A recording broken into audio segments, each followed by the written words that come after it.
Então, irmãos queridos, vamos à palavra de hoje. Vamos abrir a Bíblia em Gálatas, capítulo de número 4. Nós vamos ler versos 4 a 7. Gálatas, capítulo de número 4. Versos 4 a 7. Quero que todos acompanhem. Você tem que ler e memorizar essas passagens para que elas fiquem conhecidas dentro do teu espírito, na tua mente e no coração. Então vamos ler, versos 4. Vindo, porém, a plenitude do tempo, presta atenção, leia com a mente limpa e entenda. Deus enviou o seu filho, nascido de mulher, olha como ele nasceu, nascido sob a lei. Para quê? Para resgatar os que estavam sob a lei. Com qual finalidade? A fim de que recebêssemos a adoção de filhos. Então, porque ele veio resgatar os que estavam sob a lei, qual a finalidade? Para que recebêssemos a adoção de filhos. E porque sois filhos, o que Deus fez? Enviou Deus ao nosso coração o Espírito do seu Filho que clama: Deus é meu Pai, Abba Pai. Agora, olha a verdade poderosa, de sorte que já não és escravo, você é filho. Então você não precisa mais de libertação, de sorte que já não és escravo. Deus não tem filhos escravos.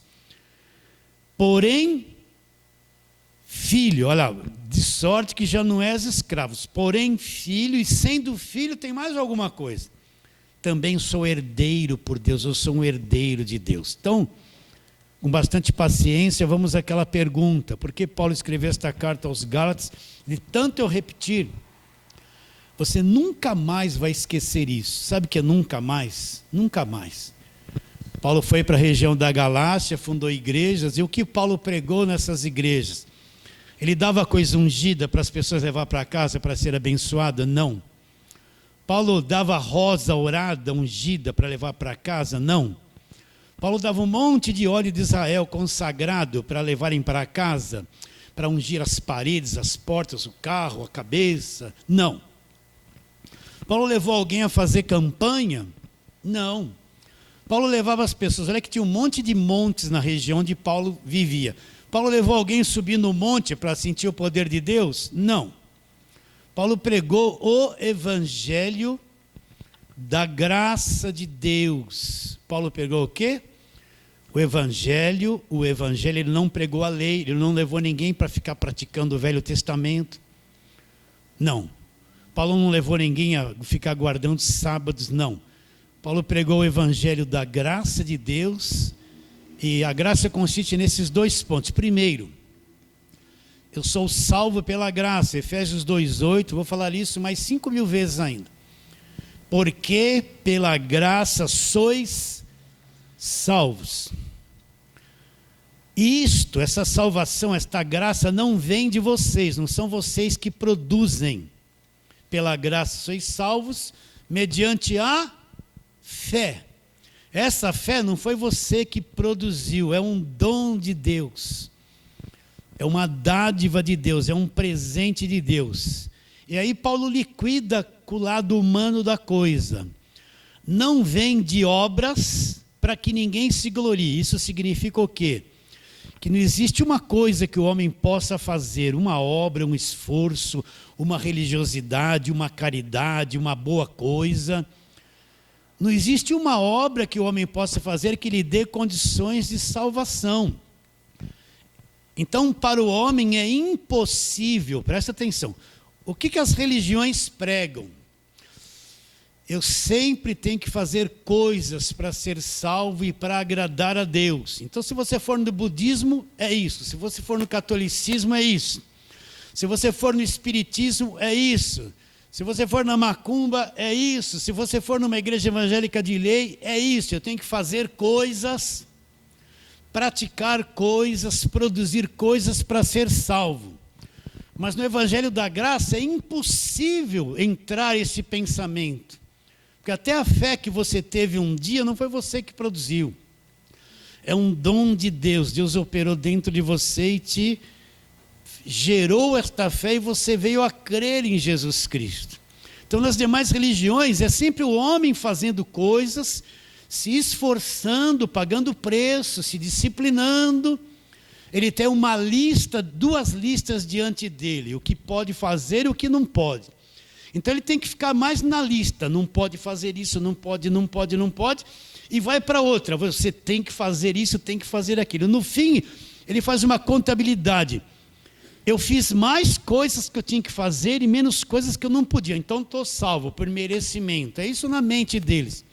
Mas no Evangelho é o oposto, você não tem o que fazer, você não pode fazer, é incapaz de fazer, é impossível fazer algo que Deus olhe para você e fala assim, muito bem, você fez isso, agora você merece a salvação, vem ser salvo.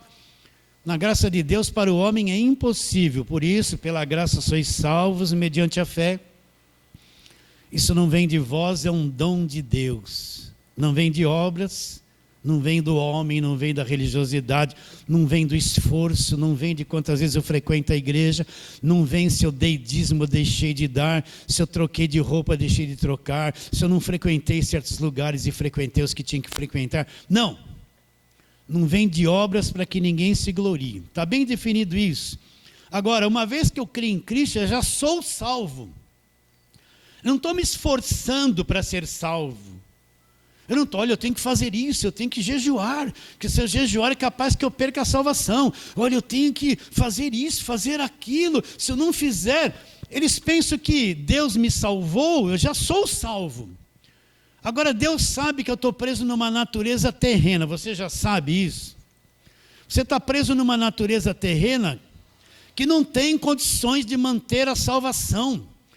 Você cobiça, você fala mentira, você erra todos os dias. Sim ou não? Ou sou só eu que erro todos os dias? Você também? Ai, que bom. Então, eu não tenho condições de manter a minha salvação, porque eu penso coisa errada, já perdi. Eu me irritei, a esposa se irritou com o marido, com razão, né? Coitada dos maridos da esposa, né? Vive se irritando, né? Mas já perdi a salvação. Aí o homem saiu na roupa, saiu uma mulher bonita, ele olhou, ai meu Deus, olhei e cobicei essa mulher, já estou no inferno. Marido, não cobice as mulheres. Mas você tem uma carne que quer cobiçar, né? Ixi, é terrível. Você perde a salvação por minuto, fala a verdade. Você está trabalhando aí, falar uma mentirinha para se safar de alguma ou ganhar um a mais, de repente, ah, meu Deus, eu menti, mas Senhor me perdoa, mas já mentiu. Já estou condenado. Por isso que você não tem condições de se manter salvo. Então Deus te salvou e Ele te mantém salvo, Ele te segura na salvação, mesmo com todos os seus defeitos, porque Jesus já pagou por tudo isso aí. Jesus já pagou por todos os teus pecados e pagou até o fim da tua vida, já está pago, está liquidado a fatura. Ele sabe que você vai falhar e errar muito ainda, mas Ele já pagou por tudo isso. Compete a você fazer o quê? Olha, eu tenho que ter uma vida íntegra, limpa, andar honestamente em tudo, corretamente em tudo. Eu vou ser capaz de viver isso 100%? Não.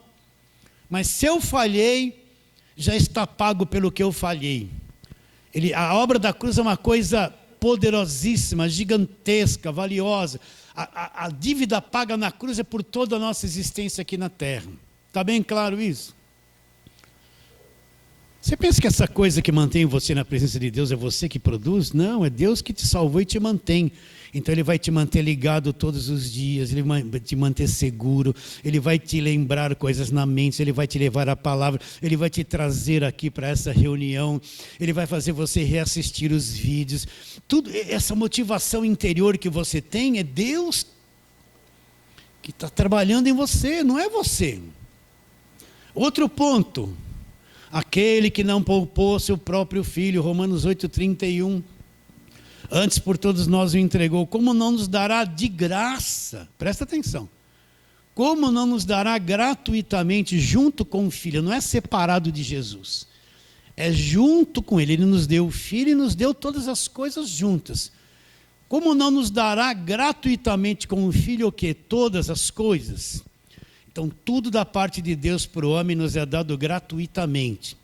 Você não tem que pagar por nada, você não tem que fazer sacrifício, fazer voto, dar dinheiro, comprar alguma coisa.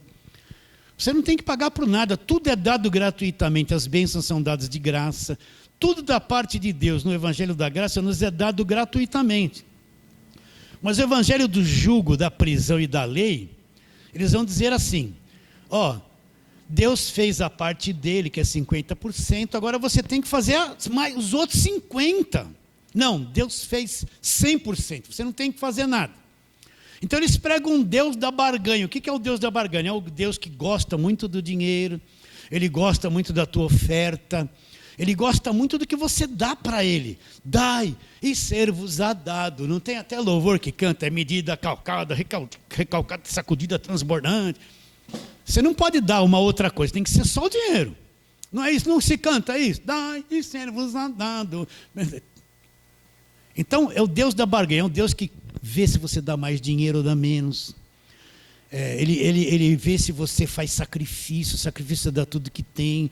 Ele tem um caderninho que ele fica assim, hoje, esse mês ele deu o dízimo. Está abençoado. Aí no outro mês não deu, vem aí devorador. Pega ele porque não deu o mês. Né? Ele é assim, é um Deus interesseiro. Aí você vai ouvir as pregações do Deus da barganha. Você tem que dar tudo, seu sacrifício, dá volta, pega o carnê, faz assinatura disso, você vai ser coluna da igreja e paga isso e trízimo. Até trízimo, não tem gente que vem na televisão e pede 30% do que a pessoa tem? Tem ou não tem? A pessoa parece, estou precisando de 12 milhões. Ele só precisa de 12 milhões. Aí é caneta de R$1.000. Então cria na mente das pessoas um Deus da barganha, um Deus que é que nem na sociedade. Se você tem dinheiro é bem aceito, senão você é deixado de lado, é o Deus da barganha. É o que mais é pregado aí, na graça de Deus não existe isso.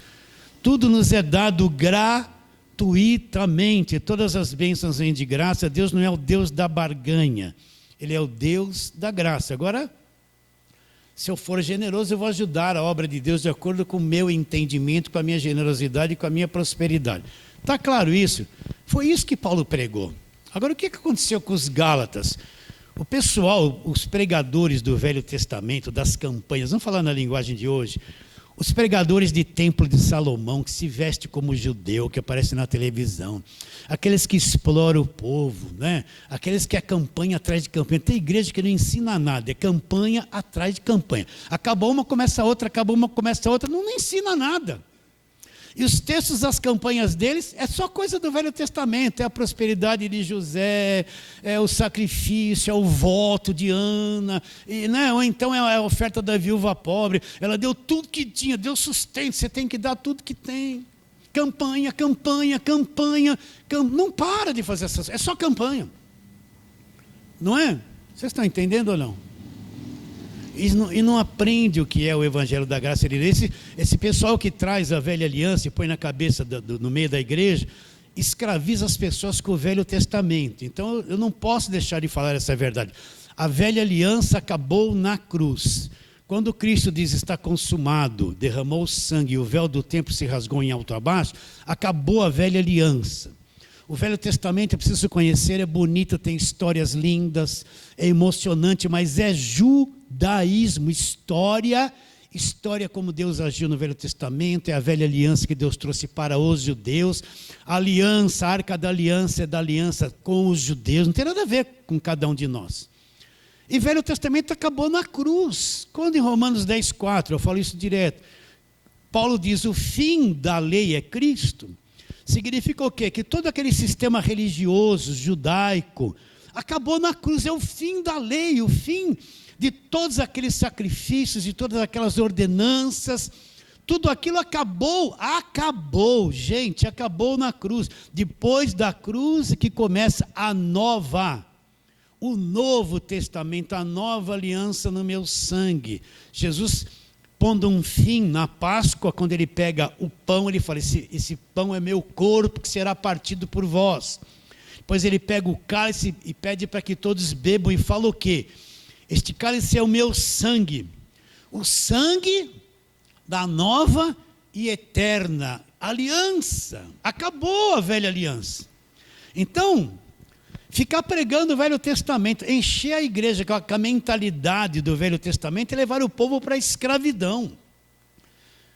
Eu tenho que olhar o Velho Testamento com as lentes do Novo. Primeiro eu conheço o Novo, aí eu vou olhar para o Velho. Aí eu vou ver o quê? Acabou isso, acabou aquilo, isso não passou pela cruz, isso não existe mais, aquilo era só para os judeus, acabou. Agora eles estão no Velho Testamento, põem lá uma lente olhando para o Novo. Então eles vêm e param na cruz, Jesus morreu por mim. Mas eu tenho que fazer isso, pagar o preço, fazer aquilo, subir um monte, desce um monte, é isso, é aquilo, é a lei. Entende? Então eles não conseguem, a lente do Velho Testamento torna ele cego para o Novo Testamento. Então Paulo não ensinou nada, ele mostrou que eles cometeram um grande engano, que eles estavam aprisionados.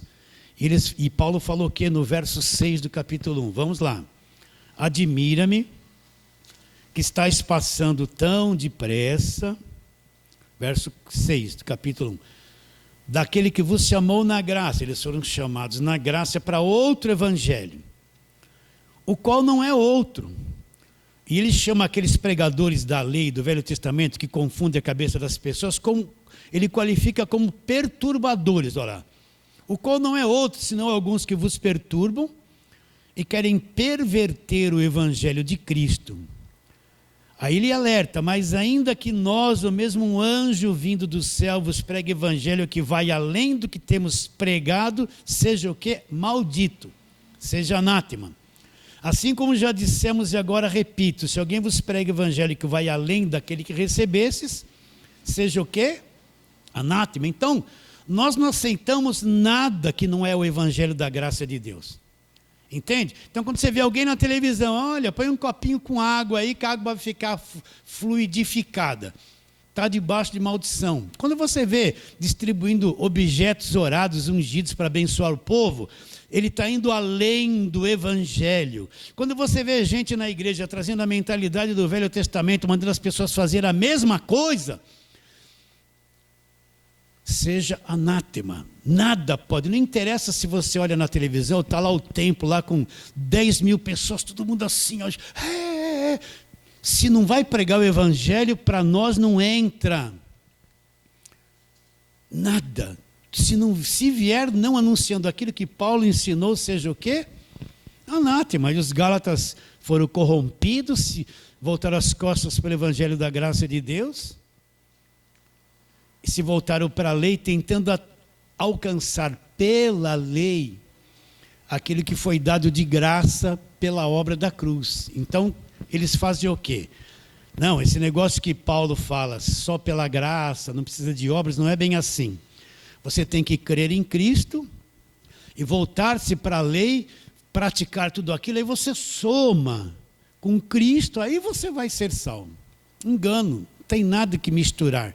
Não tem que misturar mais. Está bem claro isso na sua mente?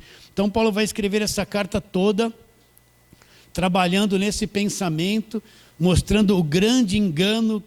E Paulo fala, olha, se vocês quiserem ser justificados por obras da lei, vocês vão cair da graça. A morte de Cristo na cruz não teve valor nenhum para vocês. Até que nós chegamos nesse capítulo 4, né, nós já estamos há bastante tempo meditando nisso. Vamos ler de novo. Vindo, porém, verso 4, a plenitude do tempo, eu já expliquei isso, Deus enviou o seu filho, olha lá, ele nasceu de mulher, tem uma live com esse nome, nascido de mulher, nascido sob a lei. A última live foi para resgatar os que estavam sob a lei, e hoje nós vamos falar isso. Para que recebêssemos adoção de filhos. Se você chegasse para um judeu do Velho Testamento e falasse assim, eu sou filho de Deus, o que ele iria fazer com você? Ele iria te apedrejar, porque ele iria dizer, você está se fazendo igual a Deus? Quantas vezes Jesus se apresentou como filho de Deus, eles pegaram pedras para matar Jesus, porque está dizendo, você está se fazendo igual a Deus. Para o judeu da velha aliança, a mentalidade, dizer que era filho era uma afronta, era se fazer igual a Deus, era digno de morte. Mas na nova aliança, o Evangelho nos revela que nós somos filhos de Deus. Agora eu preciso identificar esse processo. O que precisa acontecer com uma pessoa entender que vai me tornar um filho de Deus. Eu preciso entender isso. Hoje é fácil falar sou filho de Deus, mas no tempo da lei era você a ser apedrejado. Agora então vamos trabalhar na palavra, vamos lá. Para que recebêssemos a adoção de filhos. Então João capítulo de número 1, Mateus, Marcos, Lucas, João, capítulo de número 1. Eu já falei tanto sobre isso na minha vida, às vezes eu até canso, mas eu preciso continuar falando. Vamos ler o verso 11, 12, 13. Olha lá, veio, João 1, 11, veio para o que era seu. Quem eram os seus para que ele veio? Jesus era judeu, ele veio para o povo judeu. Até então ele veio exclusivamente para os judeus, ele não veio para os gentios ainda, porque o evangelho não começou. Veio para o que era seus, e o que os judeus fizeram com eles? E os seus não receberam, não acreditaram nele. Agora se abre um leque. Mas a todos quantos o receberam, foi dado um poder, presta atenção. Deu-lhes o poder de serem feitos. Eles não se fizeram, eles foram feitos. Serem feitos filhos de Deus. Quem? A saber, aqueles que acreditam no seu nome. E como é que eles vão ser feitos filhos de Deus? Os quais não nasceram. Olha aqui o nascimento. Não nasceram do sangue, nem da vontade da carne, nem da vontade do homem. Mas nasceram de onde? É um nascimento de Deus. Os quais não nasceram do sangue, nem da vontade da carne, nem da vontade do homem. Não nasceram normalmente como nós nascemos. A carne não pode produzir o Filho de Deus. Eles nasceram como?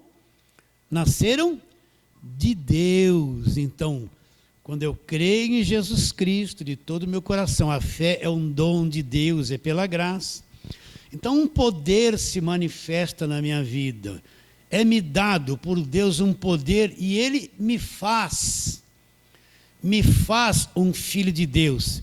Eu tenho um novo nascimento, eu vou nascer de Deus, Entende isso ou não? Todos quantos receberam, não é aceitar Jesus, levanta a mãozinha.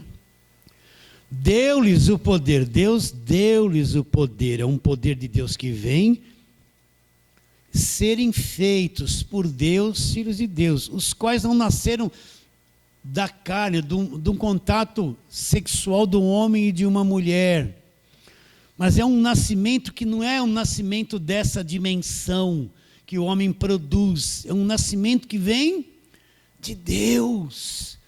Deus faz ele nascer numa dimensão diferente, um nascimento que vem de Deus. E para isso, vamos lá, João 3, já preguei umas 5.000 vezes sobre isso, né? Vamos mais uma vez, você aqui já me ouviu umas 3.000. João capítulo 3, você estava no capítulo 1, vamos ver a conversa de novo com Nicodemos, você nunca vai esquecer isso. Verso 1, havia entre os fariseus, Nicodemos era um fariseu, um homem que vivia dentro de uma disciplina da lei religiosa gigantesca. Um homem chamado Nicodemos. Qual a qualidade dele? Ele era um dos principais dos judeus. Este de noite foi ter com Jesus e disse: Rabi, sabemos que és mestre vindo da parte de Deus, porque ninguém pode fazer estes sinais que tu fazes se Deus não estiver com ele. Então vamos pensar um pouquinho sobre Nicodemos, um dos principais, um homem com muito conhecimento da lei, que ensinava a lei, com um cargo eclesiástico elevadíssimo, pois ele era um dos principais, um homem que sabia tudo do Velho Testamento e ensinava. Ele vai ter com Jesus, e Jesus diz o que para ele? Olha lá, verso 3. A isto respondeu Jesus: em verdade te digo, se alguém não nascer de novo, não pode ver o reino de Deus. Olha o que a mente de Nicodemos. Perguntou Nicodemos: como pode um homem nascer sendo velho? Pode porventura voltar ao ventre materno e nascer segunda vez? Olha o que ele entendia de nascer de novo. Respondeu-lhe Jesus: em verdade te digo, quem não nascer da água e do Espírito não pode entrar no reino de Deus. Agora ele mostra os dois nascimentos. O que é nascido da carne é carne. Quem nasceu do Espírito, com letra maiúscula, é o Espírito Santo, é o quê? Espírito. Então Nicodemos vai lá. Um homem que conhece todo o Velho Testamento, que conhecia Gênesis 3, a queda do homem, quando Deus disse para o homem, se comer desse fruto, vai morrer. E morreu. Conhecia tudo. Então Jesus fala, Nicodemos, você tem todo esse conhecimento, você é um dos principais judeus, mas você não vai entender nada a respeito de mim. Se você não nascer de novo, você nunca terá uma visão do reino de Deus. Se não nascer de novo, não pode ver o reino de Deus. Vocês estão entendendo? Será que vocês entendem mesmo? Então, quando Adão pecou, ele morreu espiritualmente. Você já sabe disso, a imagem e semelhança de Deus morreu, o espírito dele morreu. O homem se tornou oco, morto por dentro. A alma, que é a mente, vontade e emoções, e o corpo foram destruídos. O homem passou a ter um mundo emocional destruído, uma psicologia destruída, uma mente destruída. A carne dele se tornou o corpo do pecado, é um corpo que fica sujeito à enfermidade. É um corpo que vai se degenerando, enfraquecendo, envelhecendo e vai morrer. E alma e corpo se tornaram uma coisa tão destruídas que são contrários totalmente às coisas de Deus. Então o homem, ele passou a ser morto. Quando uma criança nasce, aquele anjinho, né? Nasce morta. Ela nasce uma alminha ali, um corpo. Mas espiritualmente morta. Todos os seres humanos que nascem normalmente, nascem mortos. Então, quando você estiver aí na rua, no mercado, você vê aquelas pessoas brigando, gritando, se xingando. Você está vendo um monte de morto naquela coisa toda que eles praticam, né? Quando você vê os governantes explorando, roubando a nação, propina para todo lado, mesmo sendo crente e falar que é de Deus, estão tudo morto. Vocês entendem ou não? Então você vive dentro de um cemitério, cheio de mortos. Você já enxergou isso? Né?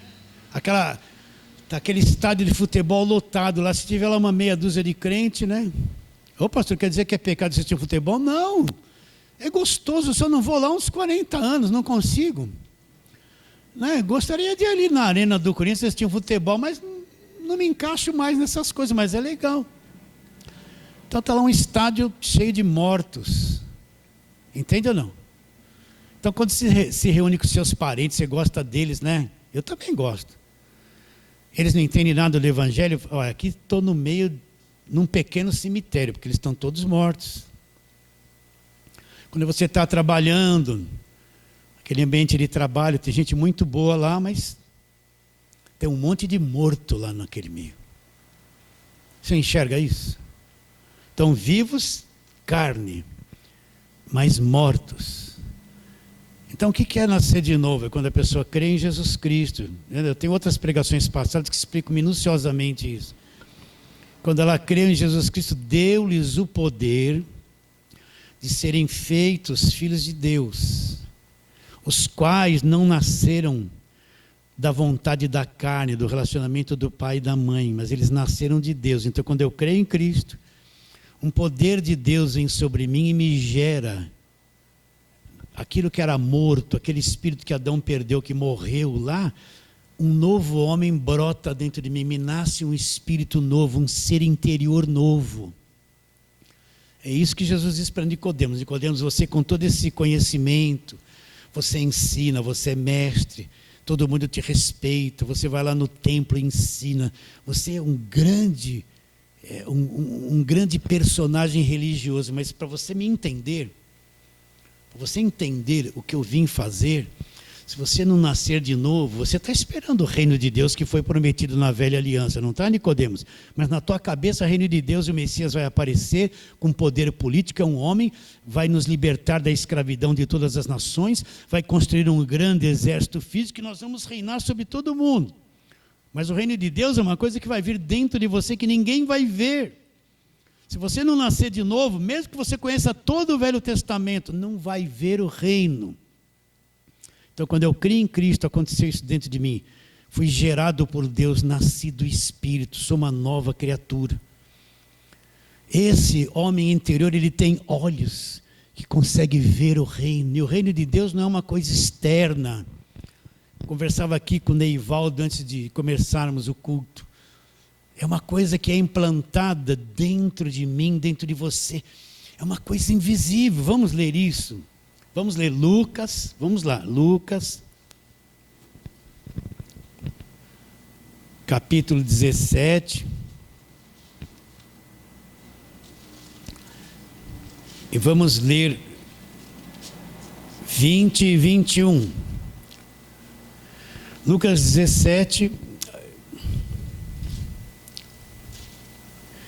versos 20 e 21.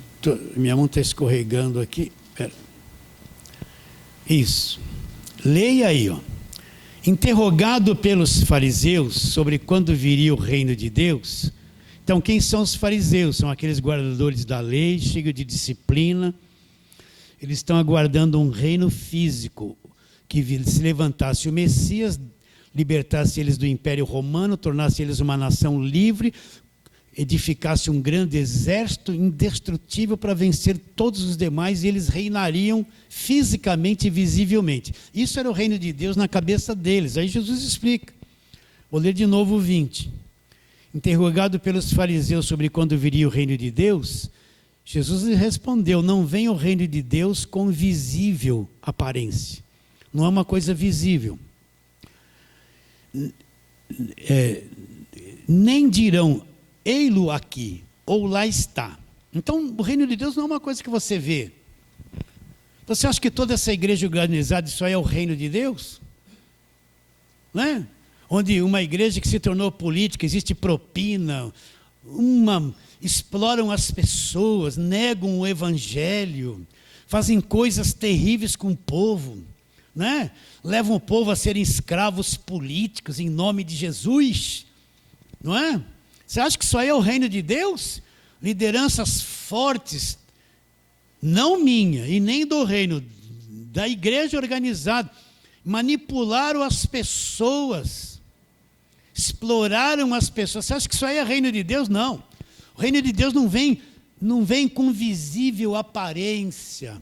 Nem vão dizer, olha o reino ali, olha aqui. Porque o reino de Deus, olha lá, está, outra tradução fala, estará dentro de vós. Então o reino de Deus, ele é instalado pelo conhecimento nesse homem que nasceu de novo, novo homem, o homem espírito.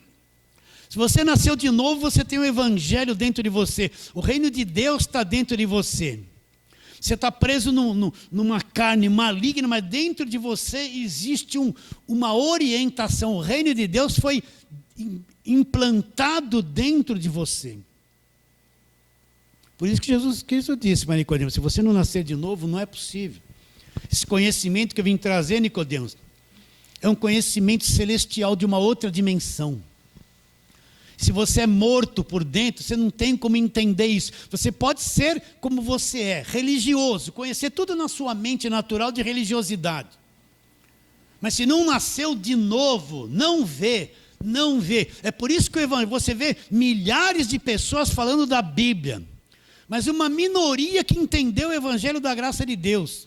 Milhares de programas de televisão, gente que tem canal de televisão de noite, você vai lá, nas 24 horas, chamou todo mundo para fazer campanha, toque nas vestes de Jesus, mas não pregaram, não abriram os olhos de ninguém. Nunca falaram que nós somos libertos do império das trevas e transportados. Por quê? Porque não estão vendo o reino de Deus. Quem não enxerga o evangelho é porque está morto, não consegue ver. Só enxerga o evangelho aquele que é nascido de Deus. Cristo veio para resgatar os que estavam sob a lei, com qual finalidade? A fim, olha o projeto de Deus, de que gerasse um monte de filhos, fizesse nascer de novo um monte de filhos, nascidos do alto, que vão ver o reino de Deus. Procura no Velho Testamento inteiro se existe esse ensino. Gosta de ficar no Velho Testamento? Mostra lá se alguma vez se falou sobre novo nascimento.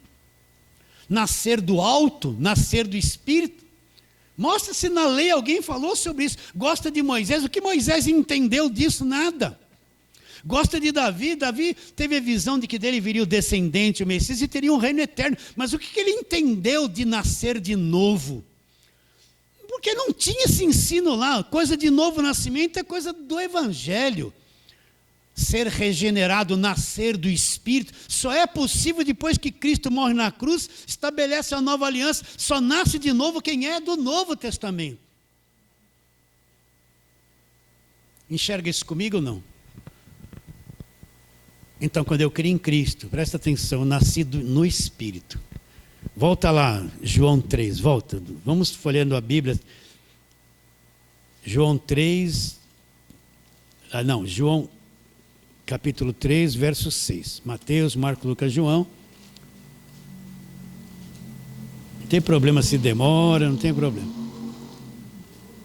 Jesus disse o que para Nicodemos? Nicodemos, se você não nascer de novo, não pode ver o reino de Deus. João 3:3. Em verdade vos digo, respondeu Jesus, se alguém não nascer de novo, não pode ver o reino de Deus. Agora vamos aqui, para tirar uma dúvida aqui, verso 5. Respondeu Jesus, em verdade te digo, quem não nascer da água e do Espírito, não pode entrar no reino de Deus. Então o que é nascer da água? Para quem está no batismo de João, o batismo debaixo da lei, nascer da água, quando a pessoa é mergulhada na água, ela sai da água, nasceu da água. Entende? Então eles associam o batismo, você ser batizado na água, associam a salvação. Se a pessoa não é batizada, se ela crer em Jesus de todo o coração, e não passar por uma lavagem, um mergulho, ela não é salva, ela tem que crer e ser batizado. Não é? Agora essa água aqui não tem nada a ver com água de batismo, nem com água no rio, água no mar, ou a água num buraco dentro da igreja que vai afundar alguém lá. Essa água aqui é a palavra. Onde o senhor prova isso, pastor? Vamos lá. Efésios, capítulo de número 5. Vamos ler ali. A partir do verso 22, está falando sobre relacionamento de marido e mulher. Vamos ler só o verso 25. Maridos, presta atenção, hein? Você já sabe. Maridos, amai vossa mulher, como também Cristo amou a igreja e a si mesmo se entregou por ela, né? Não vamos falar nada da mulher hoje, deixa só a bomba para o marido, né? Verso 26. Para que a santificasse, ela tendo-a purificado por meio da lavagem da água pela... O que é aquela água lá, que não nascer da água e do Espírito? É nascer da palavra. O que a palavra faz? A palavra sim vai me lavar. Essa água normal, que a pessoa é mergulhada lá, é batizada, não serve para nada. Associar salvação a mergulhar alguém na água, elabora em grande erro. Então está aqui, por meio da lavagem da água pela palavra. Ele está dizendo que quando a pessoa vai aprendendo o Evangelho, ela é lavada do engano, da mentira. É como se tomasse um banho e toda a sujeira saísse dela. Agora volta lá em João 6, nós estamos lá. João 3, né? Então ficou claro que essa água aqui não é nascer de batismo. Vamos ler de novo aqui o verso 5. Respondeu Jesus, em verdade te digo, quem não nascer da água e do Espírito, não pode entrar, não entra. Agora ele mostra os dois nascimentos. O que é nascido da carne é o quê? Carne, olha aqui. Quando eu nasci da minha mãe, eu nasci carne, mas nasci morto. Nasci morto para Deus, eu não tinha um espírito, eu estava morto. Era religioso, olha, eu nasci no catolicismo, eu participava das procissões, eu acendia a vela. Aí depois me envolvi com um amigo lá que foi para Macumba, eu fui um pouquinho para Macumba. Aí eu tinha uma tia, quando a gente ficava gripado, ela vinha com uma faca, passava assim, eu olhava assim, e fiquei um pouco espírita, né? Um pouquinho de tudo. Mas estava morto, eu cria em Deus, cria de acordo com aquela cabeça. me ajoelhava no pé de uma estátua, beijava o pé, fazia sinal da cruz, né? Ia na água, punha água benta, né? Você sabe que o evangélico tinha inveja do católico. O católico tinha água benta, para eles ficar sem, virou água ungida. Na água benta era para você pôr na mão, fazer o sinal da cruz. Aí o evangélico quis ir além. Não, agora você bebe, passa na parede, joga no quintal, lava a casa. Eles foram além. Eles foram além. Mas era morto, fazia tudo isso, era morto. Você lembra do período que você não entendia nada de Deus e você era morto? Totalmente morto. Não tinha noção de nada. Não é? Mas quando eu nasci da minha mãe, nasci morto. Mas quando eu nasci do Espírito, eu criei em Cristo, eu nasci por dentro, nasci do Espírito. Agora eu sou Espírito. Então você, deixa eu falar isso com calma. Você é muito mais que esse corpo. Você agora é Espírito. Eu vou ter que fugir. Vocês me toleram um pouco mais? Você é muito mais que esse corpo. Você é Espírito. Vamos trabalhar em 2 pontos agora. Vamos lá. Nós lemos isso recentemente, esses dias. Segunda carta de Paulo aos Coríntios. Vamos ver o homem interior. Segunda carta de Paulo aos Coríntios. Capítulo de número... Deixa eu chegar lá antes de você. Capítulo de número 4. Você já se cansou de me ouvir falar isso. Segunda carta de Paulo aos Coríntios, capítulo 4. Verso 16. Por isso não desanimamos. A Paulo apresenta aqui os dois que nós somos. Os dois que nós somos. Presta atenção. Por isso não desanimamos. Pelo contrário, mesmo que o nosso homem exterior se corrompa. Existe um homem exterior? Existe. Então você é homem exterior e você também é homem interior. Olha lá. Contudo, o nosso homem interior se renova de dia em dia. Então ele está dizendo, o nosso homem, o que é o nosso homem exterior? É a nossa carne, essa natureza caída, ela está se corrompendo, ela está ficando velha e vai morrer, ela está secando, ela está indo para a sepultura, não vai escapar. Mas está acontecendo uma coisa inversa dentro de nós, no homem interior, onde nós nascemos de novo. O homem interior se torna novo.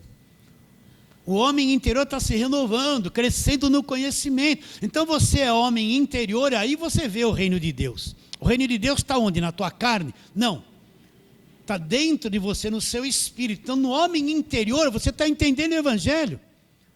Está na fé, salvo, liberto, justificado, indestrutível. Mas teu homem exterior está se corrompendo. Está envelhecendo, está localizando o seu homem interior, né? Agora vamos lá, primeira carta de Paulo aos Coríntios. Volta aí.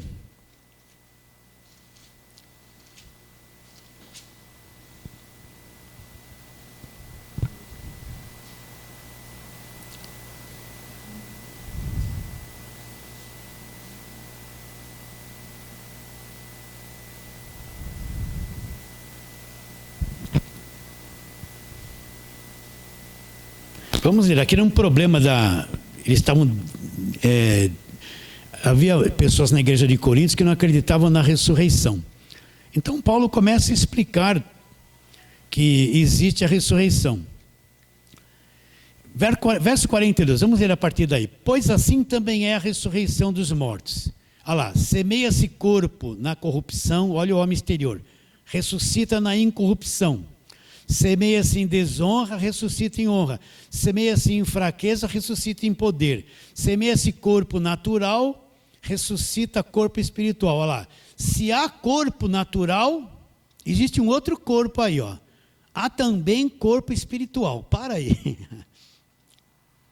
Então, se eu tenho um corpo natural, que é esse aqui, então lá eu tenho um corpo espiritual também. Se existe corpo natural, entende ou não? Corpo natural existe. Mas aqui dentro também existe um corpo espiritual. É o homem interior, é o meu espírito, o nascido do novo, onde está o reino de Deus.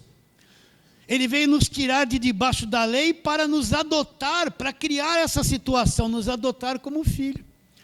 Se existe corpo natural, existe um outro corpo que você não vê, um corpo espiritual. Olha lá, continua a leitura. Mas não é primeiro o espiritual. Verso 46, e sim o natural, depois o espiritual. Primeiro é o corpo natural, está vendo? Depois é o corpo espiritual. O primeiro homem formado da terra é terreno, olha, nascido da carne é carne. O segundo homem é do céu. O segundo homem. Como foi o primeiro homem terreno, tais também os demais homens terrenos. Como é o homem celestial, tais também os celestiais. Assim como trouxemos a imagem do que é terreno, olha o homem interior, devemos trazer também a imagem do celestial. Então, se há corpo terreno, existe um corpo espiritual. Primeiro começa com a natureza caída, corpo terreno. Mas quem nasceu de novo, existe um corpo espiritual. Então, quando você morrer, essa carne vai morrer, você não vai morrer, o verdadeiro salvo não morre. Você vai sair como se tirasse uma rolha de dentro de você. A hora que esse corpo morrer, você vai sair, o corpo espiritual que estava preso, escravizado por essa carne, isso é um corpo espiritual, você vai ver a dimensão invisível cara a cara. Você vai ver o mundo eterno, invisível, que esses olhos não veem, essa carne não sabe como é que é. Para nós a morte é a maior alegria, o maior prazer, maior satisfação. Acho que lá nós vamos ser tudo pentecostal, vamos pular, gritar de tanta alegria. De tanta alegria, eu acho que eu vou dar tanta risada sem parar. Deve ser uma alegria tão gigantesca que acho que os primeiros dias eu só vou rir de alegria. Não vou conseguir nem falar.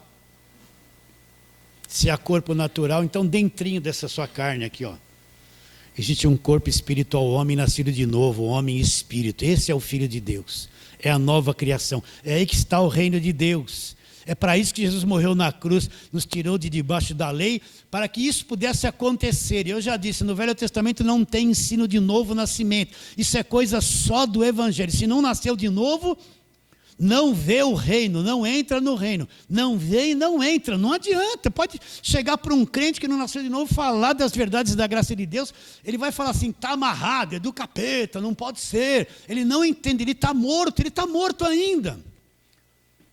Não nasceu de novo. Se não nascer de novo, não vê e não entra. Não tem como, meus irmãos. Por isso é normal que a maior parte do mundo religioso despreza o Evangelho da graça de Deus. Odeia o Evangelho da graça, fala mal. Porque o Evangelho da graça de Deus destrói todo aquele conceito de lei, de obras, acaba com a religião. E é insuportável para quem é religioso ser ofendido, não é ser ofendido, entender uma verdade da graça, porque destrói tudo aquilo que ele creu. Ele não quer, ele quer viver agarrado naquilo. Segunda carta de Paulo aos Coríntios, nós estamos na primeira, vamos lá. Segunda carta de Paulo aos Coríntios, capítulo 5, versos 17.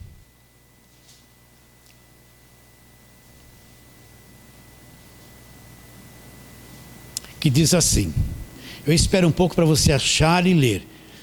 E assim, se alguém está em Cristo, olha lá, nós estamos em Cristo, o reino está em nós. E assim, se alguém está em Cristo, é nova criatura, é nova criação, foi criado de novo. Aonde que ele foi criado de novo? Dentro dele. As coisas velhas, tudo que escravizava, as coisas velhas se passaram, eis que tudo se fez novo, as outras coisas se fizeram tudo novo. Então, se eu estou em Cristo, eu sou uma nova criação. Um novo homem, o homem, Deus está olhando só para o meu homem interior. O homem exterior já está liquidado, vai morrer, não escapa. Deus nem leva mais em consideração essa carcaça aqui. Para ele é assunto encerrado. A nova criação é o que é dentro de nós. Não é? Porque ele nos tirou debaixo da lei para que nós pudéssemos acontecer isso, ser adotados como filhos. Como filhos. Só na nova aliança é que você enxerga isso e tem essa visão. Então você é uma nova criatura. Entende? Eu preciso entender isso bem. Do lado de fora você continua com esse temperamento da carne, essas sensações. Só quem está bem maduro é que vai viver uma vida equilibrada. Conforme você vai crescendo por dentro, então a pessoa chega na igreja angustiada, depressiva, com pane disso, pane daquilo. Então ela quer uma coisa que vem e toca nela, não sinto mais nada. engano. Aí ela vai passar por processo de cura interior, põe a mão na cabeça, sai demônio, que ela vai achar que é demônio, o mal-estar que ela sente na carne, tudo é diabo, ela vai estar no meio que só fala que é diabo, ela vai viver infernizada lá. Então a pessoa ela quer sair de sentimentos ruins, ela tem depressão, aí me arranca, a depressão arranca em nome de Jesus, passa água, passa óleo, ela vai passar anos fazendo isso, não vai arrancar nada. Como é que ela vai vencer isso? Conforme ela vai crescendo por dentro, presta atenção. A mente dela vai renovando, o homem interior vai renovando, o espírito vai crescendo, ele é indestrutível. Então esse conhecimento vai pondo em ordem, você vai descobrir, nossa, olha esse mundo de sentimentos que para mim era a maior realidade, eu tomava até remédio para dormir, apavorado. Conforme você vai crescendo por dentro, você passa a conhecer o seu homem exterior, ver os defeitos dele, a fraqueza dele, e você vai ver que tudo aquilo que você sentia faz parte do pecado, era o engano das tuas emoções, você estava destruído ali. Agora eu preciso ir crescendo por dentro, conforme eu vou crescendo por dentro no conhecimento, o homem interior vai acalmando aqui, o nervosismo já não é mais, aquele medo do escurecer, ficava apavorado com depressão, já não é mais.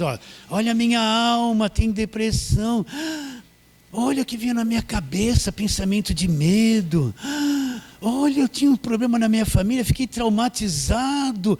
Olha como eu acreditava, parecia real. Agora meu homem interior vai crescendo, ele vai pondo em ordem. De dentro, vai te libertando devagarinho. Se você ficar em igreja de lei, não vai nunca enxergar isso. Vai se matar lá, vai ficar depressivo. Não vai entender nada, vai piorar. Toma um Rivotril de quanto? De 50, vai tomar de 100, vai tomar de 200. Porque é demônio, demônio, demônio. Você vai ser, ai demônio, eu sou um demônio, né? Conforme você vai crescendo por dentro, o teu homem interior, ele faz um raio-x do teu mundo emocional. Para e pensa no que eu estou dizendo. Acorda. Você vai ver que um monte de coisas que você tinha medo, depressão, a tua alma caída, ela precisa entrar em ordem. Como que ela vai entrar em ordem? Quando uma força maior do teu homem interior domina ela, de dentro para fora a coisa. Aí você vai entendendo as tuas emoções, teu mundo emocional, os teus temores, e eles vão entrando em ordem. Em ordem, a tua cabeça vai entrando em paz, você vai sendo equilibrado, tendo sabedoria de dentro para fora. Do reino de Deus, onde está o reino? De dentro para fora. E depois de um tempo que você está amadurecendo no Evangelho, você não está mais com medo de diabo, medo. Você vai entrando em paz, segurança, tranquilidade, é bom ser crente. Acabou a guerra, você não vai mais cantar, estou em guerra, na luta contra o mal eu estou em guerra. Não, acabou a guerra. Acabou esses problemas, você está, deixo-vos a paz. A minha paz vos dou. Não a dou como o mundo dá uma falsa paz, né? Então, deixe-vos a paz, você já está nessa paz? Graça, paz, graça e paz. Olha lá, olha o duetozinho, graça e acabou a guerra. Eu não estou mais tumultuado com aqueles turbilhões emocionais, fui curado de dentro para fora. O reino está dentro de mim. Onde é que eu nasci de novo? No Espírito. O Espírito vai dominando o homem exterior. Aí você vai ver como é bom viver. Aquela mentalidade de que para mim ser evangélico eu tenho que sofrer, eu estou me estendendo muito, tenho que viver sofrendo, pagando preço, tudo ruim, brigando, em guerra, é bomba aqui, bomba ali, é família. Vou ter um derrame assim, gente. Tudo aquilo era um produto de uma mente caída que não entendia a verdade e da morte. Quando eu nasci morto. Agora isso é em um dia, por isso que eu falo para você, você tem que se aplicar. A gente leva tudo a sério nessa vida. Quando se trata das coisas de Deus, a gente é lerdo, folgado, indisciplinado, tudo é difícil, né? Quando vou brincar, os que não vêm mais aqui, eles vão ouvir, porque eu sei que eles me assistem. O culto à noite, que legal, mudou para de manhã. Mudou à noite, não vou mais na igreja, que desgraça. Tudo sem disciplina, sem sabedoria, tudo dificuldade, tudo amarrado. tudo, ai, comida. Vocês estão entendendo? Tudo preso no homem exterior. Eles vão ouvir falar, ai, está amarrado. É capaz de já estar falando amarrado eles. É capaz de ele já estar falando amarrado. Voltaram para trás. Entende? Então, pega isso para finalizar. Pega isso na sua mente.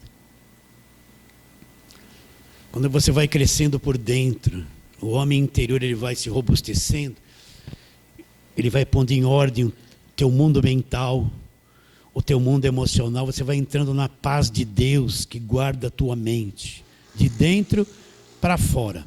Então, eu não vou me estender mais, mas vamos lá. Vamos lá terminar onde começamos. Gálatas capítulo 4.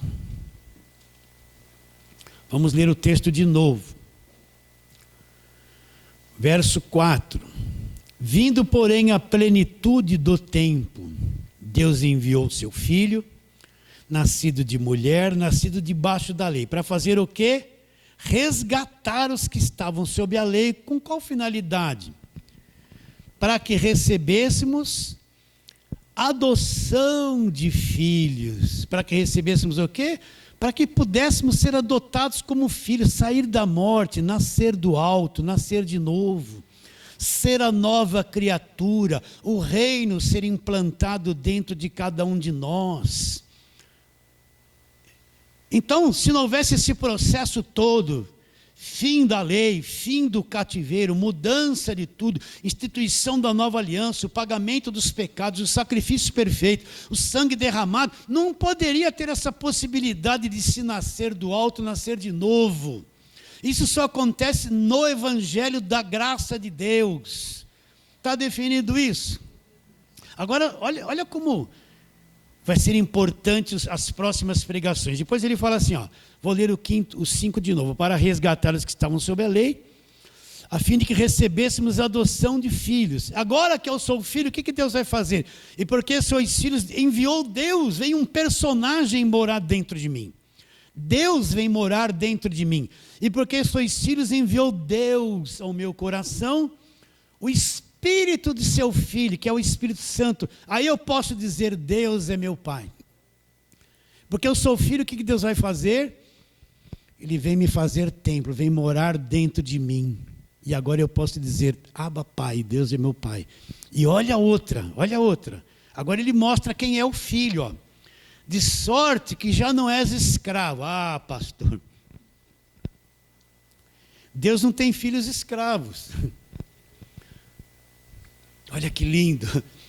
Vai procurar isso na velha aliança, não existe. Vai lá procurar na lei. Todo mundo era escravo. Davi era escravo. Moisés foi escravo. Os profetas, Eliseu, Elias, um foi arrebatado, outro foi morto. Elias foi no carro de fogo. Era escravo. De sorte que já não és escravo. De sorte. Deus tem filhos escravos? Sui. Tem demônio em mim. Você não vê isso direto. Todo final do culto, sai, sui. O cara fica até assim. No final você nem vê mais o que ele está falando, que é só parece um boi. De sorte que já não és escravo. De sorte, você é filho. Você não é escravo, você não precisa de libertação, não precisa de agorado, não precisa de rosa. Não é escravo. Foi liberto. De sorte que não és escravo, porém filho. E sendo filho é mais uma coisinha ainda. Você vai herdar a maior riqueza do universo. Você é um herdeiro de Deus. Quantas coisas ricas Deus tem? Você também tem tudo isso junto com Ele. Você é um herdeiro de Deus. Recebe a palavra de hoje? Amém. Então vamos ficar em pé. Vamos fazer aquela breve oração. Vamos orar. Feche os olhos, vamos orar. Pai querido, nós te adoramos profundamente. Deus da verdade, que abre os nossos olhos. E nós te adoramos e queremos pedir, Senhor, que aqueles irmãos queridos que vão ouvir esta palavra, que eles tenham revelação desse arroz com feijão, Senhor. Que os olhos de todos sejam iluminados pelo Espírito que habita dentro deles. Nós acreditamos profundamente que será. Oramos pela fé em nome de Jesus. Fale assim, amém.